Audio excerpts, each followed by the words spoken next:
remember to start the recording. So, Talon, you will not believe this, but I have a different introduction for you. So I'm going to put the things that I know are real. Good. Well, Because, yeah, now I have you as a regional director.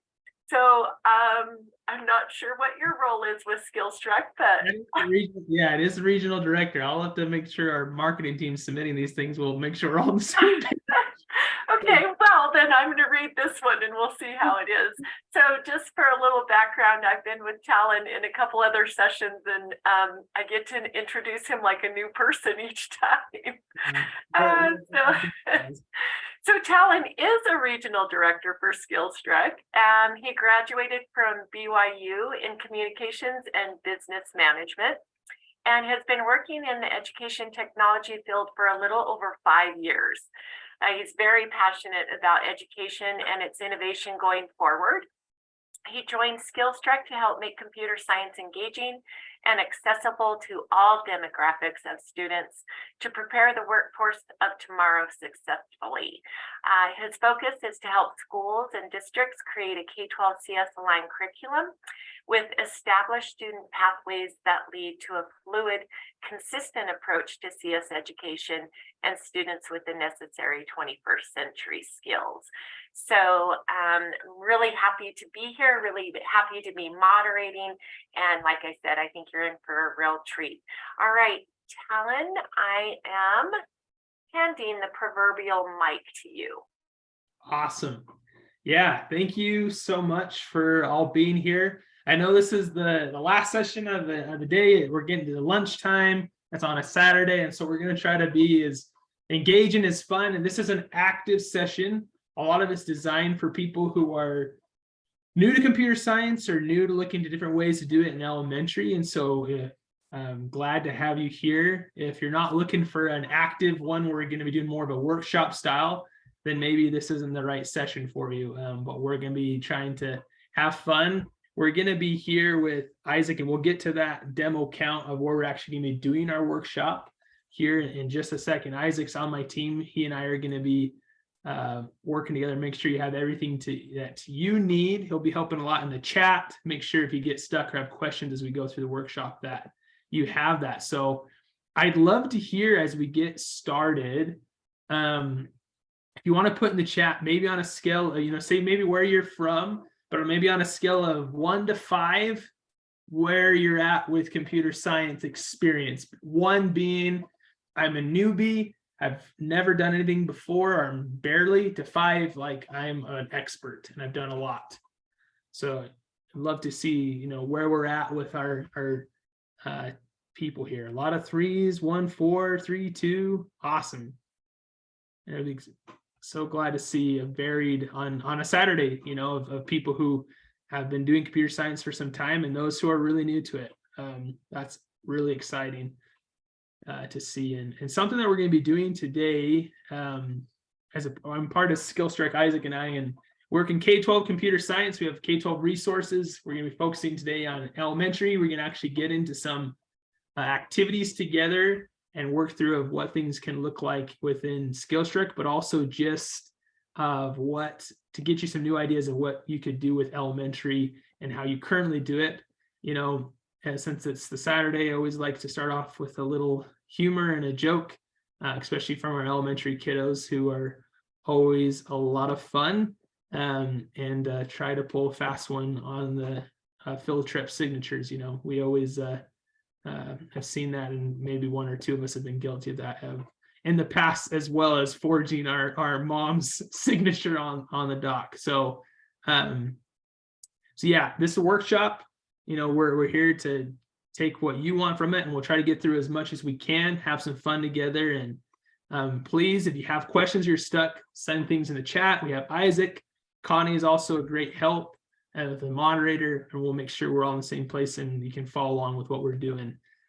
This is what we're going to get started. We're going to start with get you all signed into a spot where we can actually build together, go through some computer science activities together for different grade levels, and wrap it up. So we'll get started, and we're here to rock. So with that, go to that link that Isaac has put in the chat, because that will allow you to create an account for us to do some of these activities today together.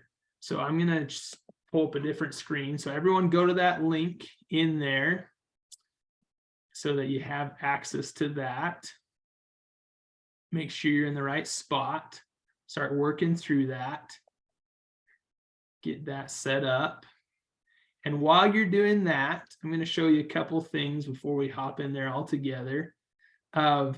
Within Skillshare, for example, what we like to do with all of our partners with our curriculum and what we see successful in various curriculums is having lessons that have unplugged activities as well as things on the device. That's how the computer science standards work, of things on the device and things away from the device. And so for this first activity that we're going to be doing together, we're going to be actually doing some things for some like a K-2 type lesson as a part of that. So as you're thinking about these activities, know that everything that we do incorporates unplugged as well as things on the device within there. So keep, reach out if you have any questions creating that. It's just putting your name and email. It'll take you right to the link, and it'll also send a link to your email to get back into your demo account if you have any questions, so we can get through and get on there together. And a quick note with these, Talon manages these demo accounts that you guys are creating right now. And so you'll have these for 2 weeks. If you want more time, you shoot Talon an email and he can give you more time or more access and things like that as well. So you'll have access to these after today. Yep, exactly.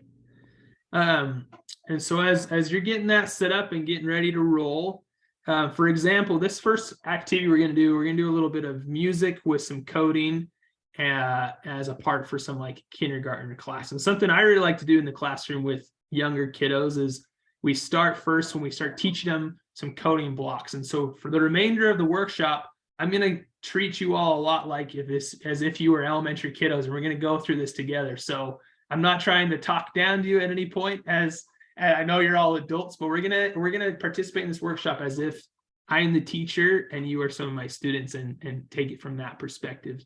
So for example, as we start and go through and uncoding blocks, a fun way to do this, and that's part of this of teaching the blocks at first, and especially with dancing, is to actually, we'll get to that in a second, is actually walk them through the blocks here of what things could look like. And if we were all together in person, I'd actually make us all stand up. We could do it right now if you want, and I'll move to the right according to each block of the instructions that the code has given me. And we're going to move to the left when we get that instruction here. And then we get the instruction to hop, we're going to hop. And that's what we're going to do within the platform with our little character. And we're going to set, and we give them to stop. We're going to have them stop and end. And that's what we're going to start getting into. And so it's a fun thing of just, I want you to recognize everything we do on the device are things you can do off the device too, to have that balance of on-screen time, off-screen time, and really engage with your students in multiple ways and have that active learning as a part of that. So I'm going to pull up now what you all should be seeing on your screen to make sure we're all in the right place to get started with one of these activities here. And again, if you're stuck or have questions, please put something in the chat, unmute, so we make sure you're following along and you can follow along with me. So after you've created your account, you should see a screen like this where you're on a Skillstruck Educator portal is what you should see. So follow along with me, because we're going to go to this next activity where we're going to scroll down to the bottom of the page where you see student platforms. You're going to see a part that says flight training. Click on flight training. Isaac's also going to put in the chat a link to some of these slides so that if you get stuck, you can actually follow along with what we're doing in the slides if you want an additional resource of what we're going to be step by step throughout these activities. So if you get stuck, you can refer to that slide deck and it will tell you where we're going. So you're going to go into flight training. You're going to select teacher view, because this allows you to see everything within the content of everything of the student facing side of the platform. So we're going to go into what some of the content we have available for some K-2 kiddos. And we're going to go to this challenges here in the middle, click on challenges. And once we're in there, we're going to do this first lesson here that says move and groove, since we have just been doing some dancing. And within move and groove, now you're going to have on your screen, it will ask you to add a sprite. So you're welcome to click here, add a sprite. You can choose a person, an animal, a thing, anything that you want to do. You see there's lots of different inclusive sprites and characters and things you can do. I'm going to choose, I'll choose this superhero person here. And I'm going to change, and you can change your background if you want, whatever you want to do as a part of this. I'm in very cold weather here in Utah right now. And so I want to be on a beach. So I'm going to put my guy on the beach to do my little dance. And I'm going to invite you can see here on the left side of this activity, if you want to read it, it's going to tell you the instructions, or have it read to you if you want with the text to speech. But you need to make your sprite dance by building an algorithm using some motion blocks. Now, I'm going to invite you, if you want, you can try to have your character do the cha-cha slide or whatever you want them to do. But I'm going to invite you now to follow along with me to make your character begin to dance. So for example, I'm going to click on my character. I'm going to choose this green block first, where this play button, when I press the play button here, will have my character do whatever instructions I've had them do for the dance that we've been practicing.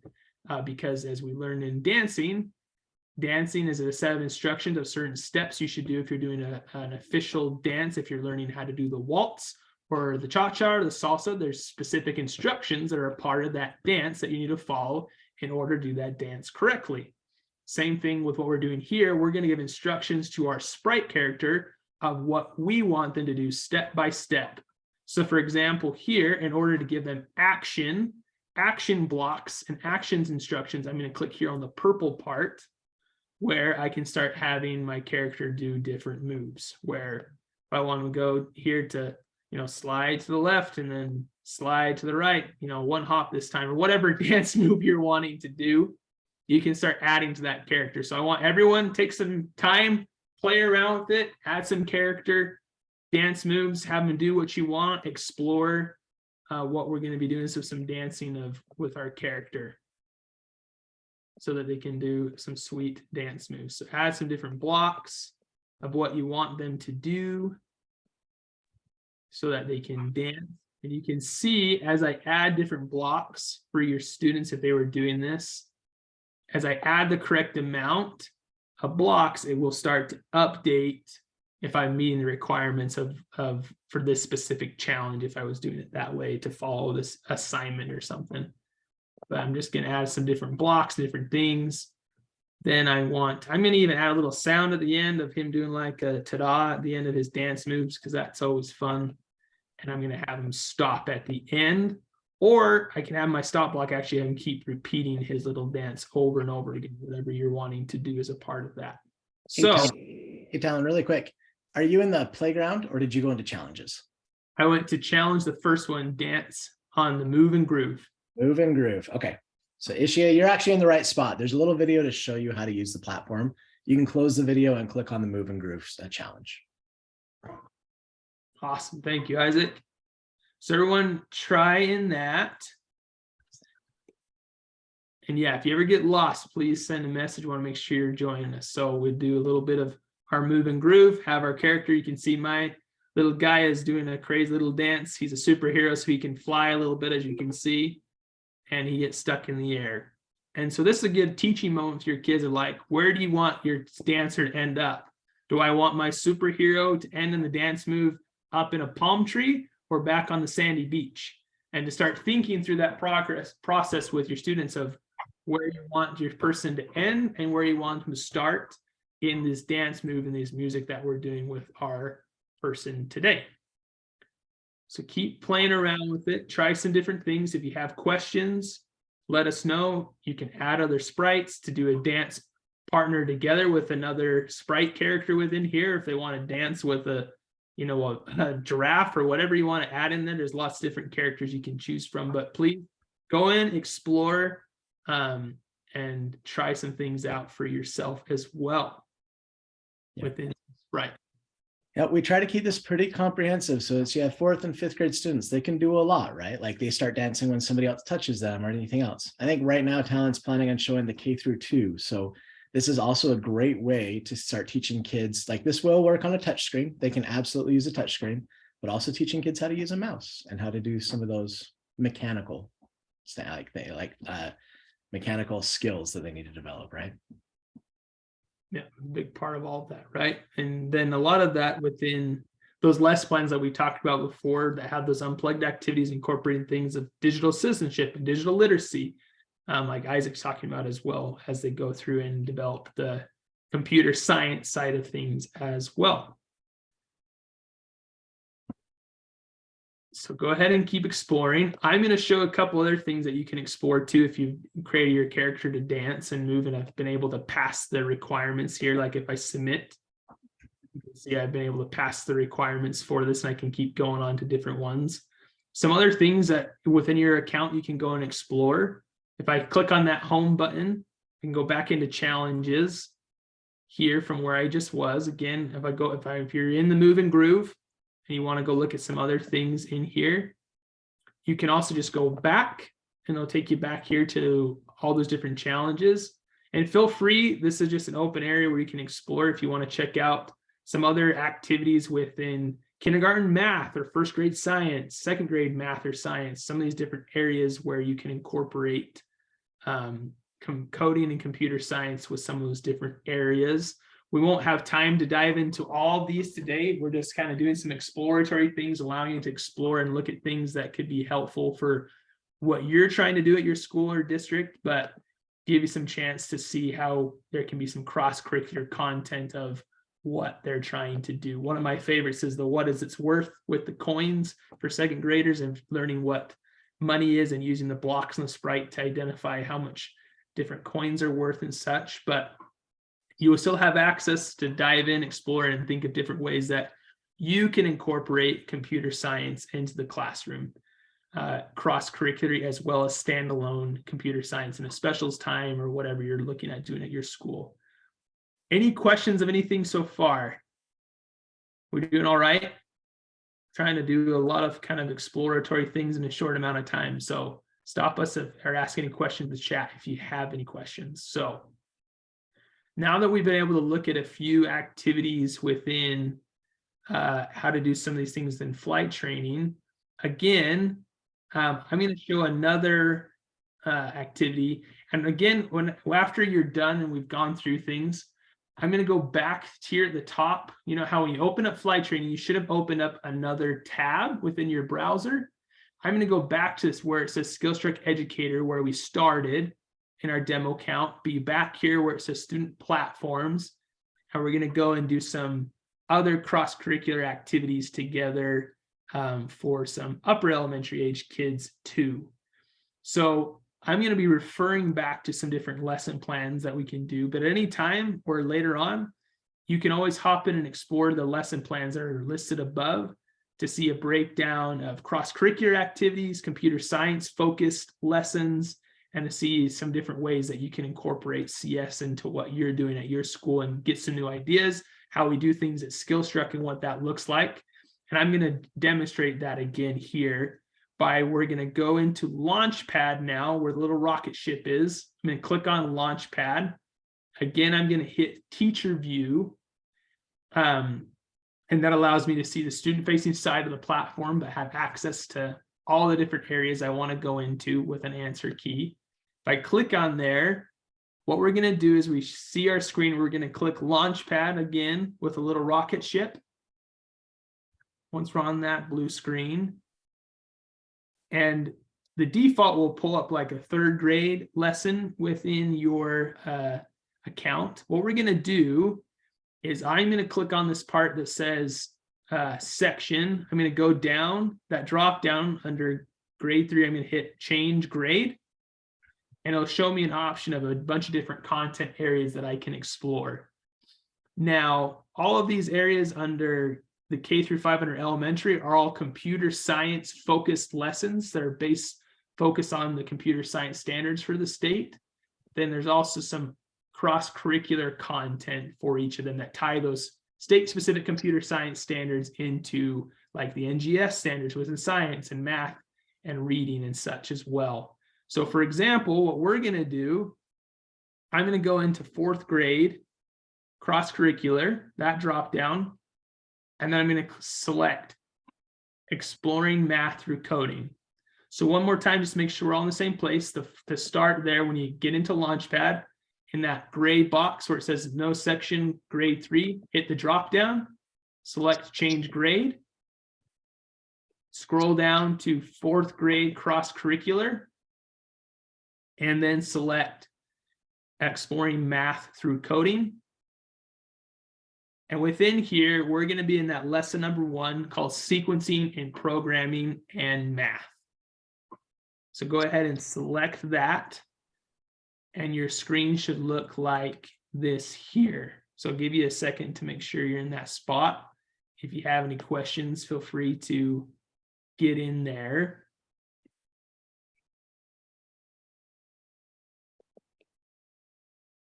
And we'll let you get in on this part.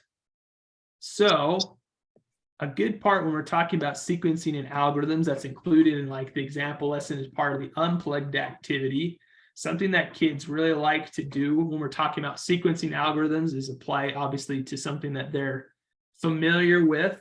Something we like to talk about is, you know, making chocolate chip cookies. And for example, within your class, you can bring in, like I have here in this bowl, all the ingredients of chocolate chip cookies.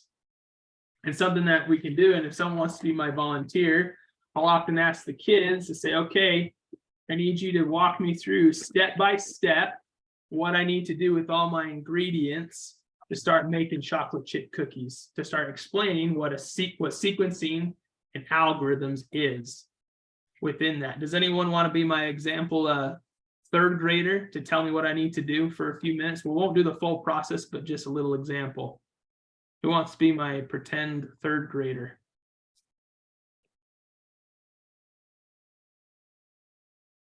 I'll do it. Awesome.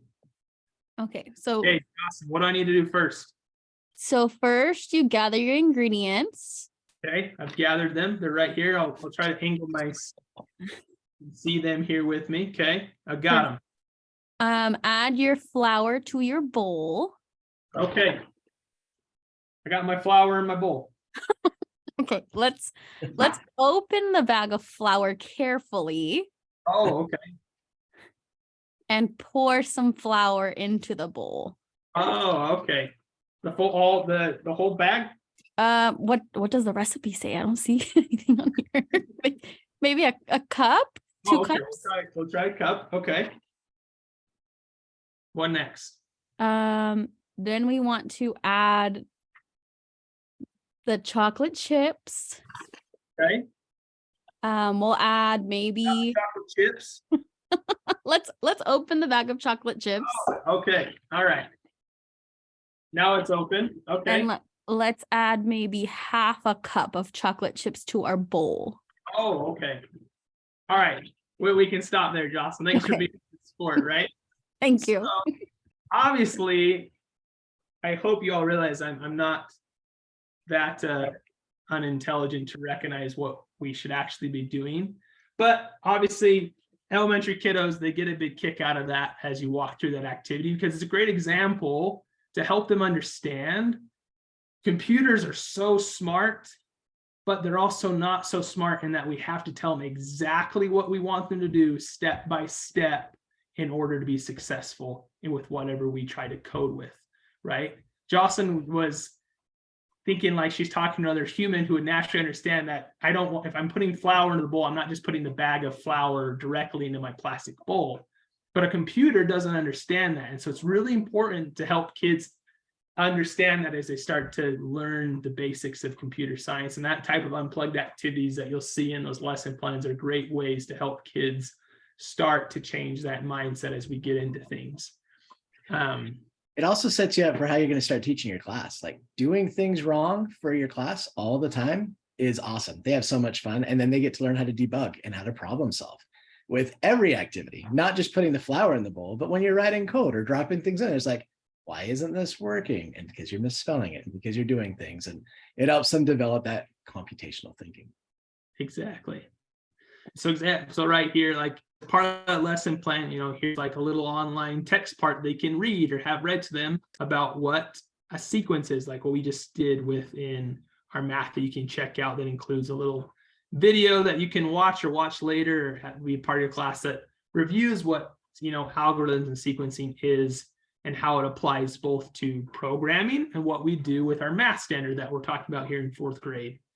So then, as a part of that lesson structure, there's a little quiz that they can take, that you can go and, excuse me, got hiccups, to try in as well of, what an algorithm is. These are auto-graded quizzes, give immediate feedback to get it the right way. And, you as a teacher always have the answer key if you want to try anything those out, as that lesson progression follows through here as they complete each step on the left side of the screen.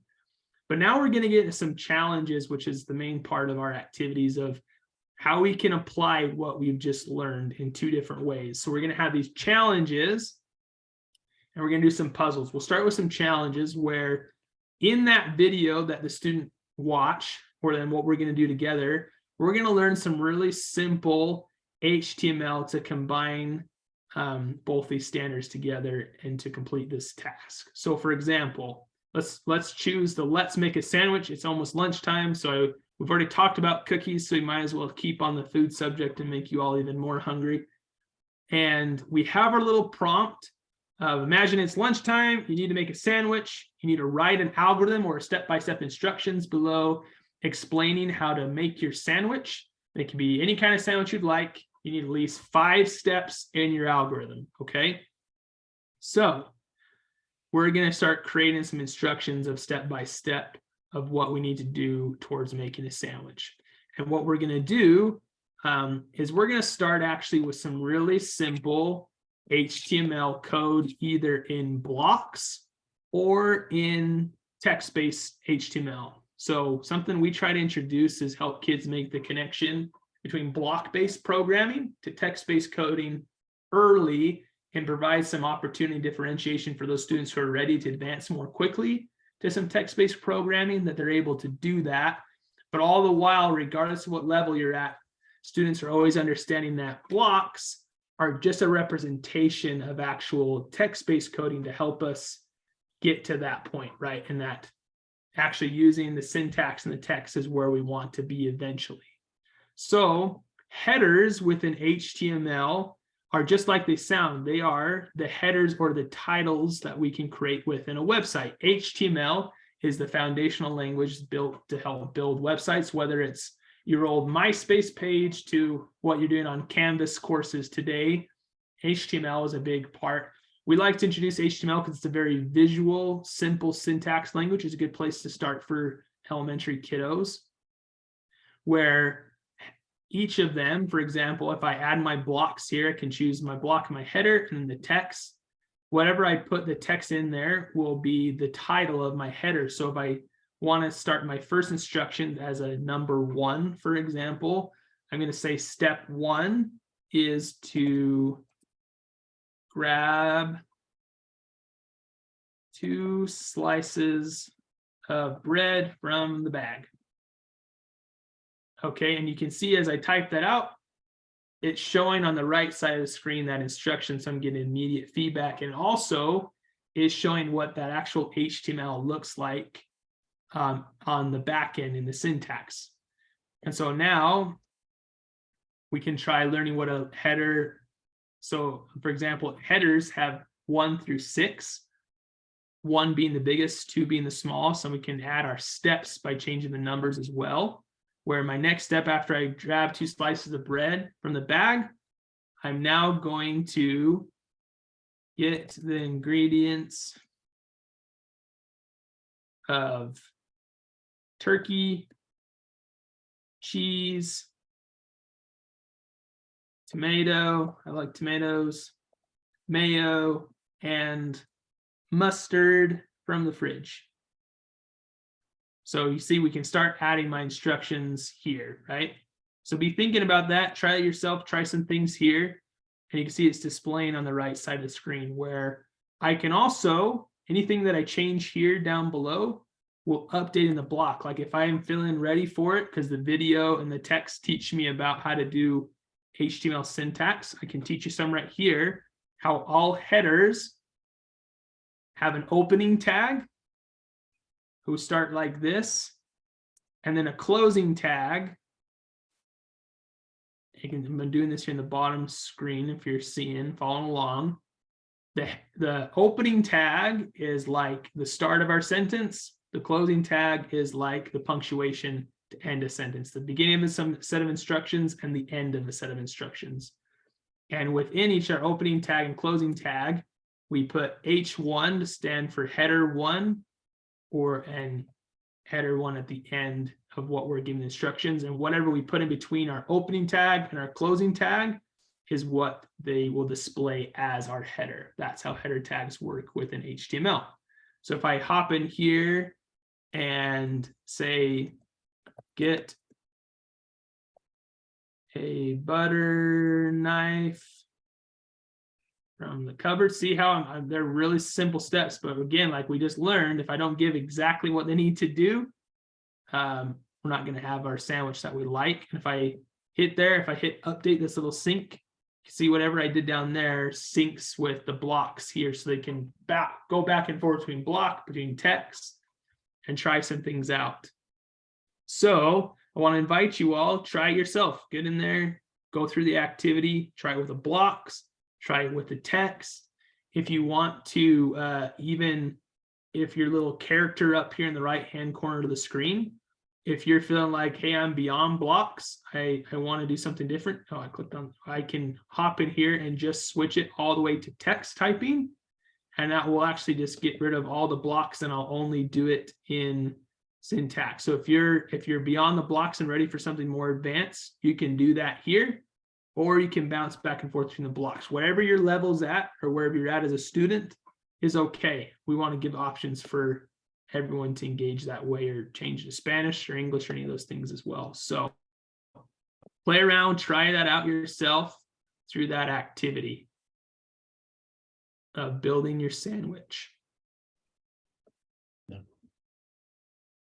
I threw this in the chat, but I haven't heard anything. Has anybody done this in your classrooms and have tips on how to do these types of activities with kids where they're building something? Like, it ties so well into baking, or into building a sandwich, or into areas where, and I mentioned it here in talent, we were having a discussion the other day of which one of these activities are like low floor, high ceiling. And this is one of those. You can do an easy peanut butter and jelly sandwich, or you could make sourdough bread and cut it up and then do a peanut butter jelly sandwich. You can have, it has a very high ceiling for students that want to be able to go in and do things like sandwiches. Does anybody else have any tips on how to make this engaging in the classroom, or different levels, ways that you've done these types of activities that's fun?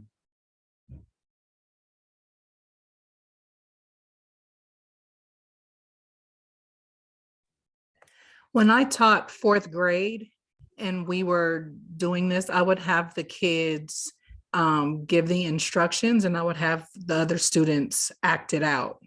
So I would have someone, be the bread, someone the jelly, someone the peanut butter, and then someone give the direction to put the bread on the peanut butter or whatever.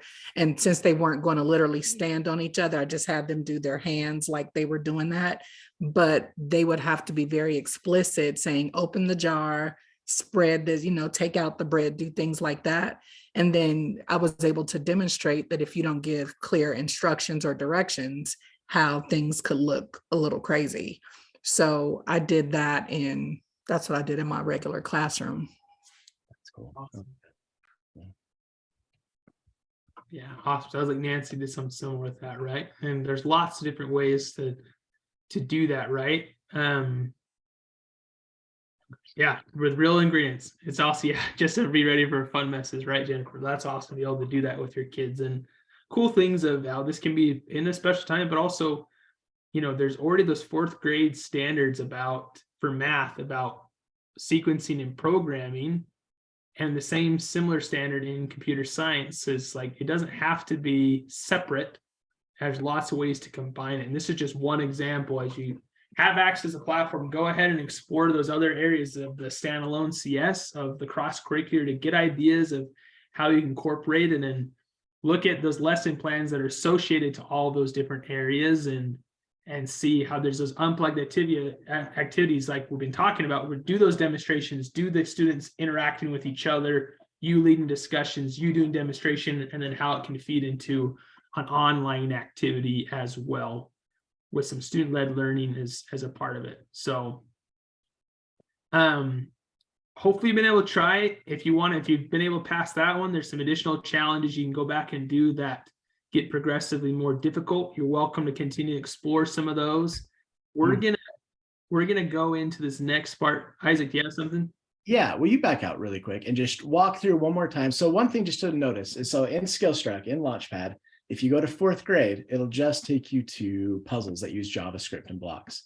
Talon, do you just want to show them how, like where we're at right now, if you change the grade and show them how to get here again with Yeah, we'll do it again. Yeah, no problem. So at any point, like when you first get into Launchpad and in your demo account, because you're not having assigned content to a specific section or students like you would within a full access with your students and such, it'll automatically take you to the screen where you're in 3rd grade, and all you need to do, or at any point wherever you're at in the platform, to go somewhere else is click this gray bar here, select change grade, and you can choose the content area that you want to explore, whether you're in cross-curricularly or if you want to go look into some other grade levels or content within that. So with any of those drop downs, you can access any of those different areas. And to be super clear, in grades K through 5, they're going to learn JavaScript and things right now, and we're going to actually add Python into that. If you want to get into HTML like we did, go into either the cross-curricular, or at the very bottom, there's actually a web development and HTML class. So that's where you're going to find the HTML is in the cross-curricular and web development. Elementary, you'll see JavaScript. They'll see and some other things like that as well. So just to be clear as you play around. Yeah, with the blocks and the foundation, they're all aligned. Again, the elementary content, this is standalone computer science courses based upon those Nevada computer science standards for the K through 5. And then these just incorporate those standards into math, science, and ELA for those grades, and do it both with HTML and JavaScript and block, all these different options. Because of what we're going to do now, for example, is what Isaac's talking about, like in the same lesson, learning about sequencing and algorithms. We did some of these challenges here. Now we can do some additional activities, these puzzles. So again, after you did that challenges, I just click to the next step, which is puzzles, for our next part of this activity or this lesson, where again, there's lots of different puzzles that we can do, starting from a more simple puzzle with a number 1 to more difficult as they progress down the line with a higher number. And we're going to go into this one about algorithms and programming math to start, for example. So now we just practice one set of instructions. Now we're going to get into this little puzzle area where you can just hit play to ready to start. And you can see I have a little character here in my maze that I'm trying to get from point A to point B to where this little door is. If you don't like the way that this maze looks, you can, change the theme of your character and so forth, and change your character if you'd like, specify it to your liking. But now, just like we've learned about earlier, I've got to give this little sprite character specific instructions to get him from here to there. And we can do that now using some of the block code instructions as a part of this. Again, in those lesson plans with the unplugged activities, a great way to do this too, that I really like to do in person with students, is I first am standing at one end of the classroom and I tell my students, I need you to give me instructions to get from here to out the door. And just like we saw with the cookies, often they'll just say, okay, move forward. And you just move forward one step. And they're like, no, keep going. And then you start running into desks and into the wall and different things because they're not giving you specific enough instructions. The same thing of like what we're doing with our character here, of we have to think through it logically of where we want things to end up in order to be successful with that. So, and do it from the point of view of the character. Because something real common is what will happen as your students start to do this, right? Is they'll look at this and be like, oh, I need to have him turn right to start because this is right to me as I look at the screen, and they'll hit play to start running the puzzles.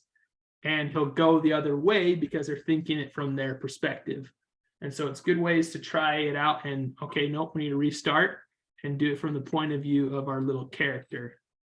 So for example, everyone, you can hop in here and start to add blocks to get your little character from one point out and start to add the instructions step by step of what they need to do and counting the blocks of how many steps they need to move forward and when they need to then turn right. Go ahead and try that out and see if you can get through the maze yourself.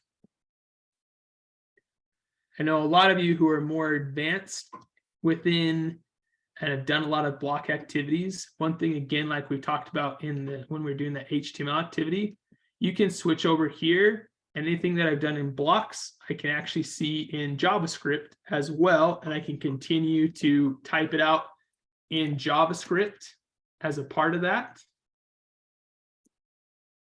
Again, the video the student watches, the instructions go over how to do that. You can also refer to some of those commands here if you're not familiar with some of those JavaScript commands to type them out.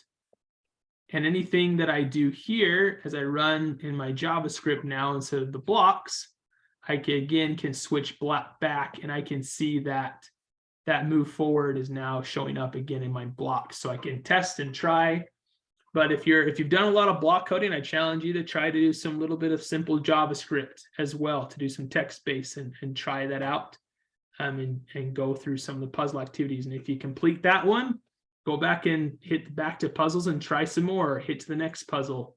If you get stuck, you as a teacher, only as a teacher, you can have access to the answer key so you can see what you're missing, but I do encourage you to try it out and do some trial and error to figure it out. But if you really get stuck, there is an answer key that you as a teacher have access to get some help as well. So, and they get harder. Like, it's so much fun. My son, when he was in 5th grade last year, he's in 6th grade this year. He loved doing loops. He loved doing like in JavaScript, right? So because loops have like a while and other types of coding. So it's not just turn left, turn right, move forward. So as they progress and get older, the JavaScript gets a little bit more complex, and they take a lot of pride in being able to really know how to do that coding and how to be able to move the people around, which is a lot of fun. Not only do the mazes get harder, like Talon's showing, those are all differentiated. So the further down you go, they get harder mazes and all of that. But the JavaScript gets more complex as they get older. absolutely. Go ahead, try it out for a few more minutes. Try some different activities. Let's see how you do. Again, I challenge you to try it out with the JavaScript if you haven't done that before. Try it out and test it out and see how you do within there. This is another fun place to come in as a teacher and do it wrong, right? And let the kids help you figure out how to do it right. Yep, exactly. One really important thing that a lot of you already know, but always a good reminder is coding is also a really awesome way to help kids understand that failure is an okay and essential part of learning and growing, right? And to see you be up in front of the classroom and to fail first helps them understand that it's okay that if I don't get it right the first time, or if I make a mistake, that I can go back and keep trying and learning, because that's the best way that we learn and grow. So I mean, computer science does so many good things for us, but that's one of my favorite things about it, is that ability to help kids learning that failure is okay and a necessary part of learning. So try some of that out yourself. We'll give you another minute or two before we wrap up and show you some other things to explore, to keep looking at some cross-curricular integrations within your class, because I know we're a few minutes, we've only got a few minutes left. So keep trying some things out. Again, if you're stuck, you can go back to puzzles and try some other things. If you're done with some of the puzzles, feel free to go and try some of the games where you can practice your typing skills, see how fast you can type. Obviously, if we're trying to help kids make a transition from block to text as well, you know, being able to type correctly and efficiently is an important piece of that, and a supplemental thing to help them have some options to practice their typing skills as well, and some other games and activities you can explore. So feel free to check any of that out as we practice here.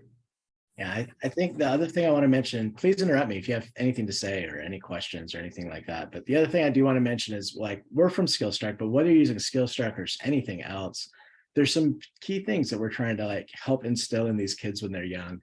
HTML is a very visual language, and teaching that when they're pretty young can really help them open up avenues as they get older. As they go through in high school or middle school and they're doing history projects, they can build a web page if they want to. But then if they get into a CTE pathway, I know Washoe does an amazing like industry-based CTE where, like, if you're doing construction, you're running like a construction company and you need to build a website and you need to do those things, and giving these skills early on helps. But then also doing any sort of coding in 3rd and 4th and 5th grade turns it into like math. It's for everybody. It's not just for the kids that stay up at night and code in Minecraft at night. So later on when they're taking courses, it could be for anybody that's in there. So introducing this at an early age makes a profound difference in these students' lives as they progress. So there's a few principles in here that I would look for, that I would try to incorporate wherever you can, whether you're using SkillStruck or not, of helping these kids learn how to code earlier on, get exposed to some syntax earlier on, and then also raising that level of rigor. So it's not just games, but it's creating things. Yeah. Right? Did I miss it? Alan?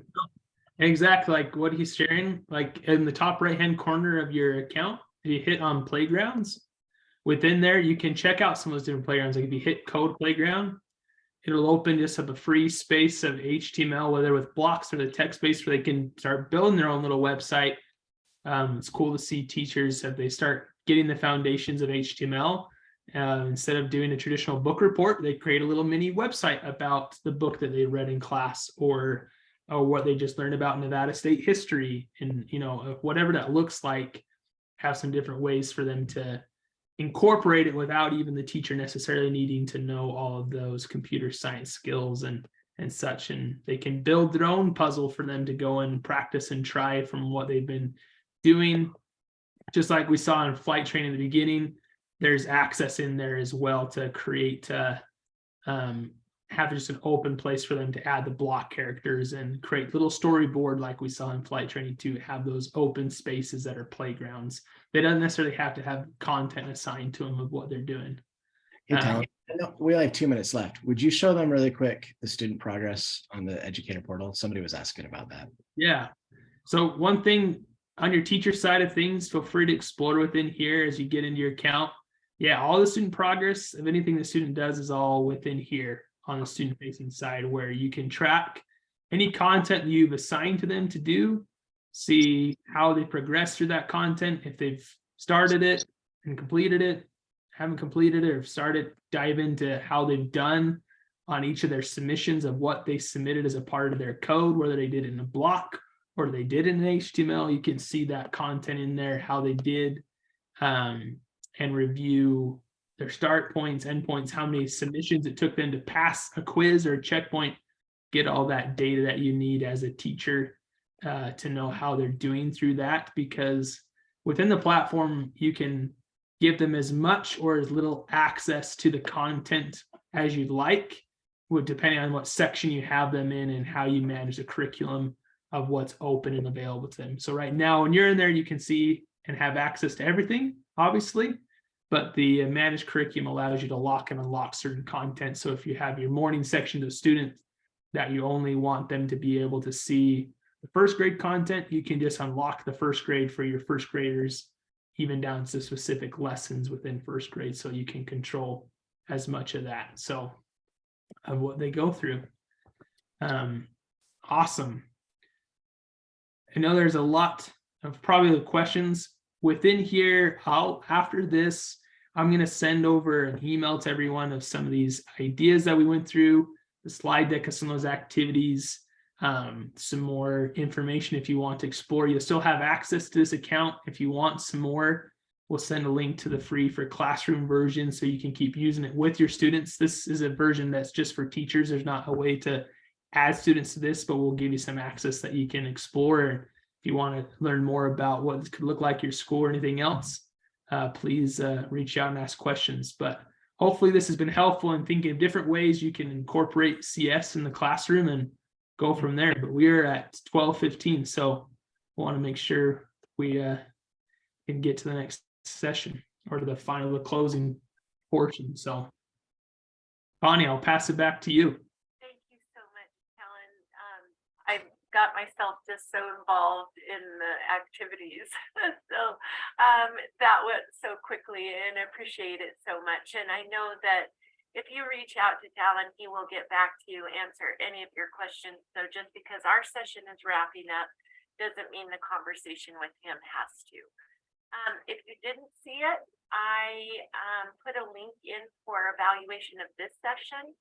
And then when we head back over at 12:20 here in 4 minutes, we'll go back to the closing session, and that's when you'll do an evaluation for the entire morning. So with that, I remind myself to stop the recording.